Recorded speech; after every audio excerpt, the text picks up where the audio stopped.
A prophetic vision of David.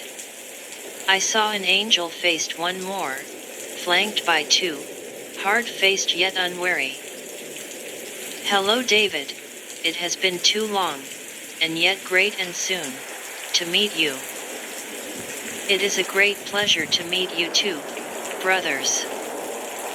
When light was passed through the ingot my vision became clear, and then, a visionary tale told to me by an old man stood covered in ash, in a forest. We looked into my pool of black water by a candle. He spoke. I see a person stood in four of a hall, and babes seated scribbling. I see studies of man, woman, and all between. I see a crucifix in a window casting branches to the ground, and through them, I see a word. Wagsalg. A slowly swinging timepiece, nearing its end. Who mesmerizes the babes, of INU. The children cry. But their cries are drowned by a sudden scattering clatter, and the feel of air to their faceless faces.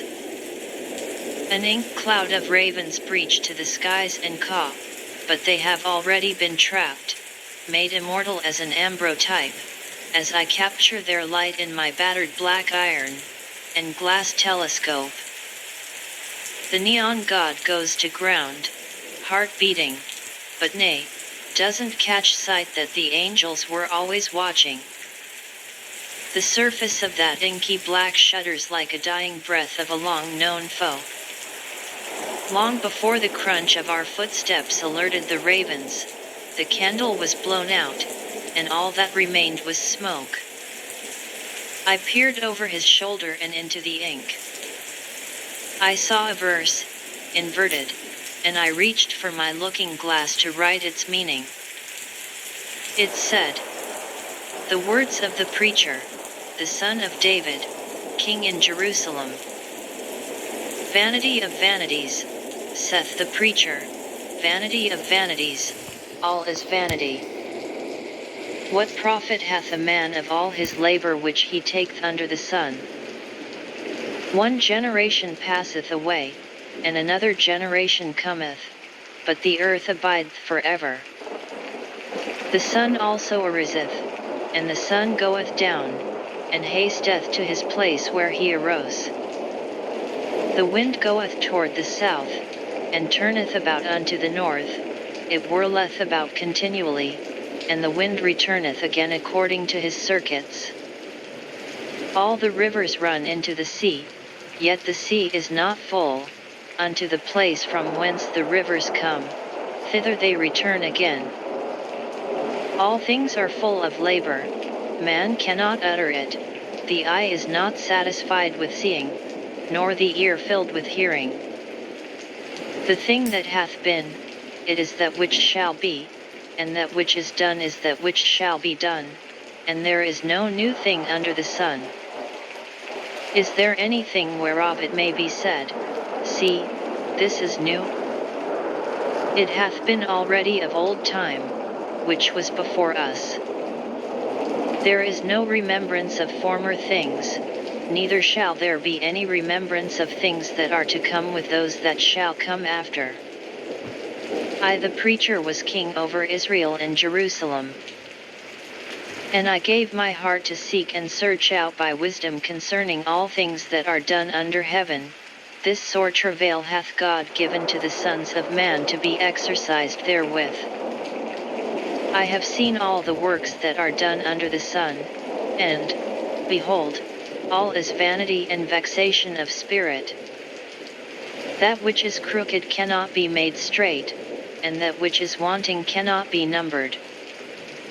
I communed with mine own heart, saying, Lo, I am come to great estate, and have gotten more wisdom than all they that have been before me in Jerusalem. Yet, my heart had great experience of wisdom and knowledge. And I gave my heart to know wisdom, and to know madness and folly. I perceived that this also is vexation of spirit.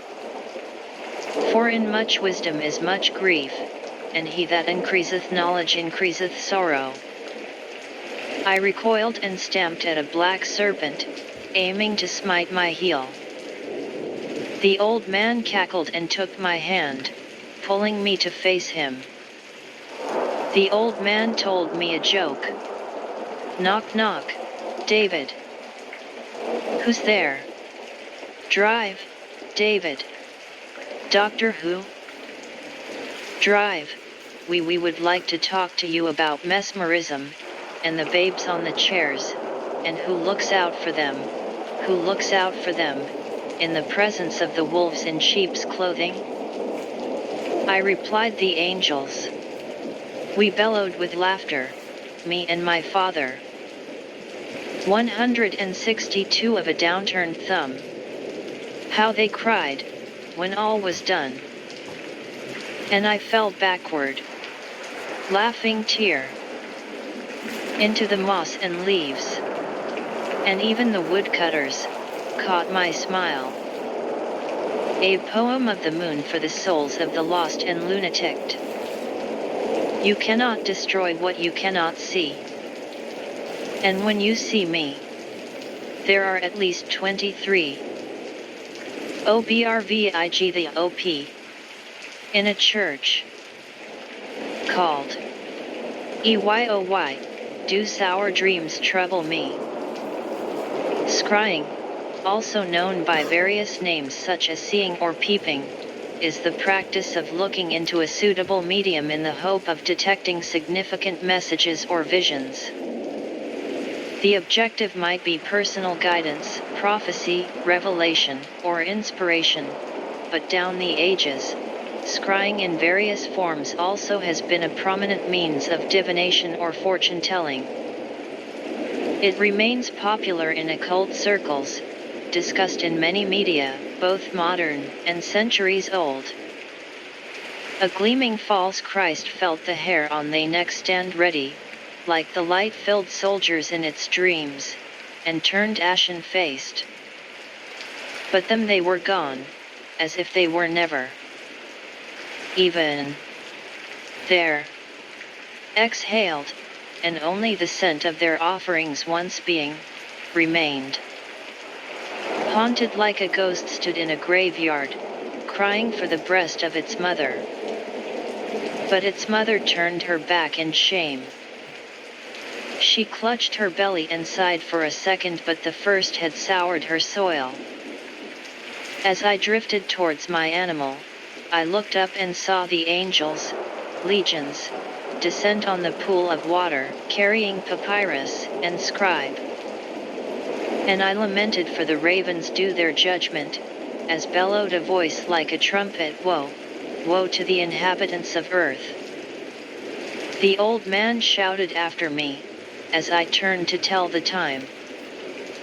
"And many more visions yet, David, and many more visions yet."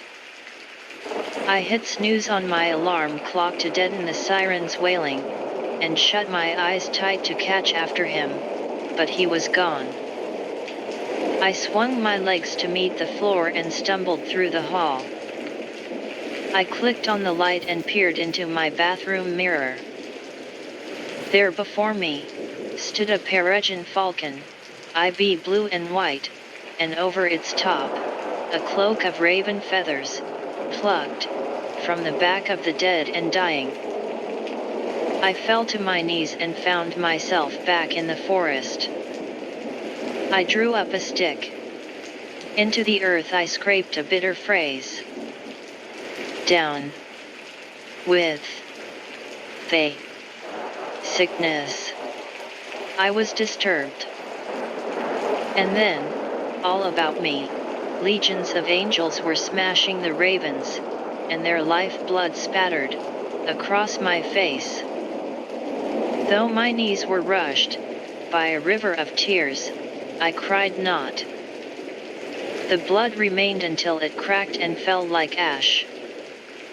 And I walked among it, in the boneyard.